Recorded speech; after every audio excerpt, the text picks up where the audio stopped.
Ada sebuah formula matematika yang bisa membuat hacker terpintar di dunia ini menyerah.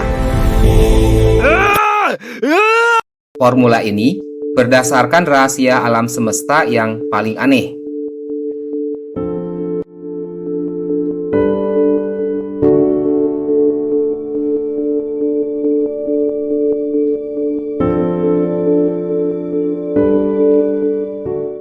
Bahkan ilmuwan jenius seperti Einstein pun menyebutkan formula matematika ini atau fenomena alam ini sangat menyeramkan. Dan hari ini kita akan mengungkapkannya bersama-sama. Yuk, kita mulai. You must learn to see. What exactly are you proposing? It's showtime! Here we go! Howard, are you sure you can fly this? Are you kidding? I'm a duck. I was born to fly. Strap in. Oh, move over!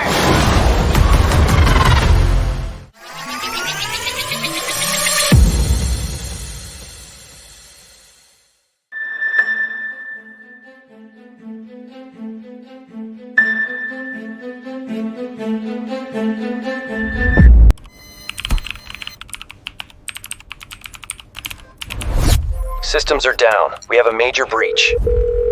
2025, setiap detik 2,5 juta email terkirim, 65.000 transaksi digital terjadi, dan miliaran rahasia mengalir melalui internet. Dan semuanya itu dilindungi oleh satu asumsi matematika sederhana. Asumsi ini menyatakan bahwa memfaktorkan bilangan prima besar akan membutuhkan jutaan tahun.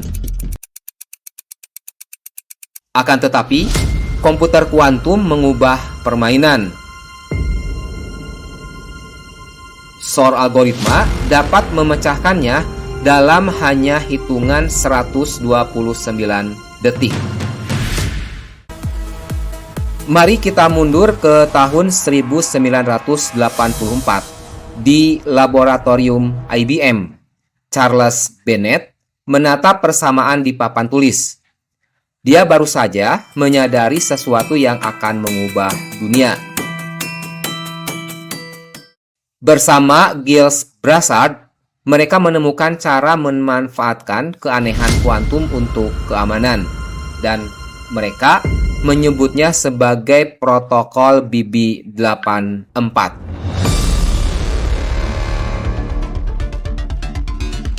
Tapi apa yang mereka temukan sehingga begitu revolusioner? Jawabannya tersembunyi di dunia terkecil, yaitu dunia kuantum, di mana matematika ini berperilaku sangat gila.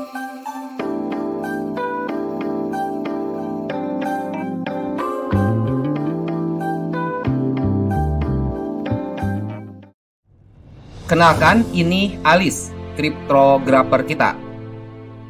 Dia akan mengirimkan pesan rahasia menggunakan partikel cahaya atau foton. Akan tetapi ini bukan foton biasa. Setiap foton dikodekan menggunakan matematika Paul Dirac atau menggunakan notasi Dirac kemarin. Alice dapat mengatur foton dalam 4 cara yang berbeda. Pertama, polarisasi horizontal. Ini seperti gelombang yang tidur rata, dan kita menyebutnya ini sebagai bit 0. Kedua, adalah polarisasi vertikal, gelombang yang berdiri tegak, dan kita dapat menyebutnya sebagai bit 1. Selanjutnya, inilah keajaiban superposisi kuantum. Alice dapat juga membuat kondisi foton tersebut seperti berikut.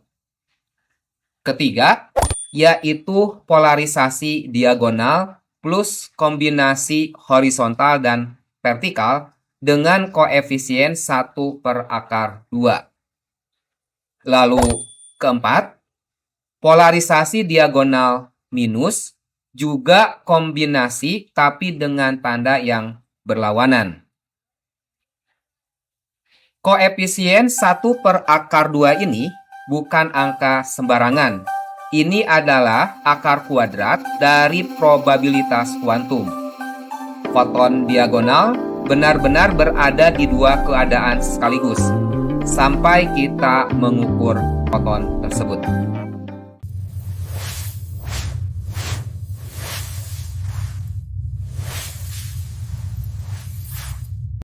Sekarang trik matematika yang paling menakjubkan dimulai. Alice mengirimkan foton ke Bob. Dan yang menariknya, Alice tidak tahu Bob akan mengukurnya dengan cara apa. Bob harus memilih mengukur dalam basis rektangular yang bertanda plus atau basis diagonal yang bertanda kali. Ini seperti memilih kacamata yang berbeda untuk melihat hantu. Jika Bob memilih basis yang sama dengan Alice, matematikanya berkata, probabilitas untuk benar ini sama dengan pemilihan basis yang sama dikuadratkan sama dengan 1. Ini artinya 100% akurat. Akan tetapi, jika basis pemilihan mereka berbeda, matematika kuantumnya bekerja seperti ini. Probabilitas benar itu sama dengan setengah per akar 2 dikuadratkan atau sama dengan setengah. Hasilnya, acak 50-50 atau 50-50. Inilah kunci BB84. Ketidakcocokan basis menghasilkan derau acak yang tidak bisa diprediksi. If the polarization matches, we get a clear signal. Exactly, but if it's mismatched, it just becomes noise. Masuk If, hacker terpintar di dunia. Dia punya rencana melakukan serangan intercept and resend atau in the middle attack.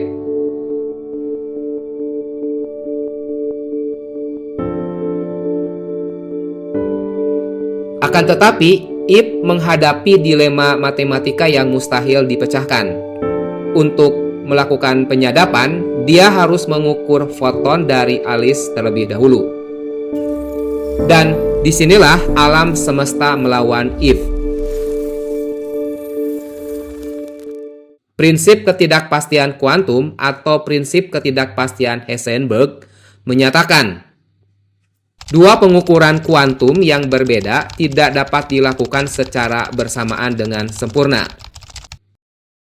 Mereka saling mengganggu, seperti mencoba mengukur posisi dan kecepatan mobil di saat yang persis sama.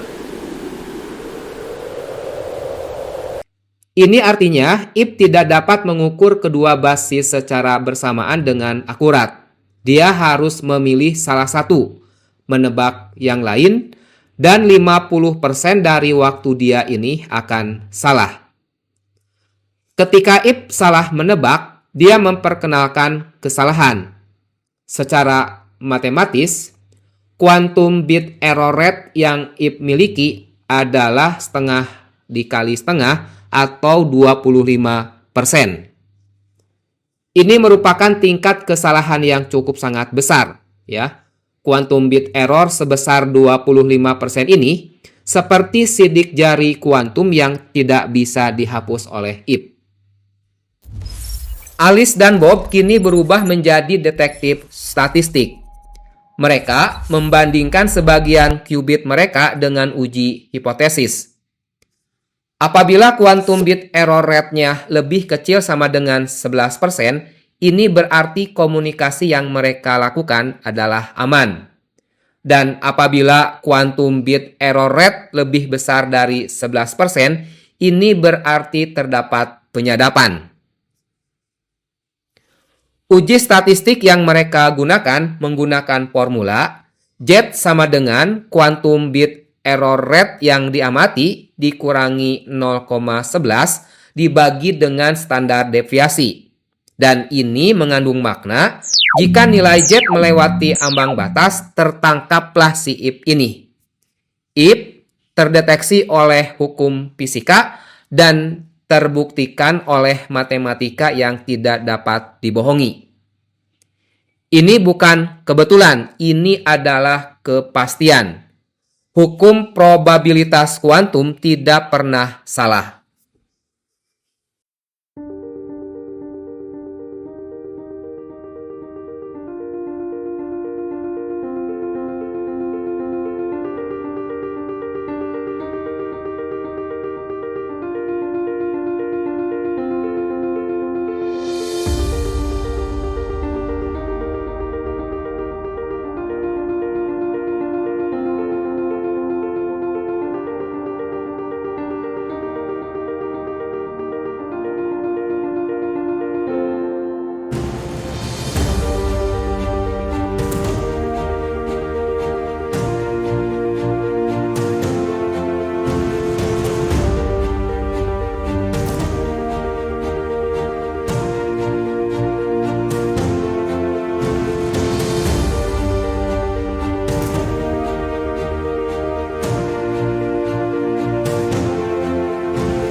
Oke, teman-teman, sampai di sini kita sudah melihat kehebatan dari protokol BB84 ini, ya. Dan sebenarnya, teman-teman, quantum security ini sebenarnya tanpa butuh komputer kuantum. Jadi, tidak membutuhkan superposisi, tidak membutuhkan entanglement, bahkan tidak membutuhkan pendingin yang sangat mahal. Tetapi sesungguhnya, teman-teman, yang sangat menakjubkannya, ini benar-benar tersembunyi di lapisan matematika, fisika, dan implementasi yang lebih dalam. Oke, teman-teman, jadi kehebatan protokol BB84 ini ditopang dari teorema-teorema mekanika kuantum ya. Satu adalah teorema no cloning, kedua mengenai keamanan information teoretik, dan ketiga tentunya implementasi real world dengan berbagai analisis budget yang sangat kompleks. Dan teman-teman juga harus tahu ya bagaimana negara Cina telah membangun jaringan kuantum sepanjang 2000 km hanya dengan equipment atau peralatan yang relatif sederhana.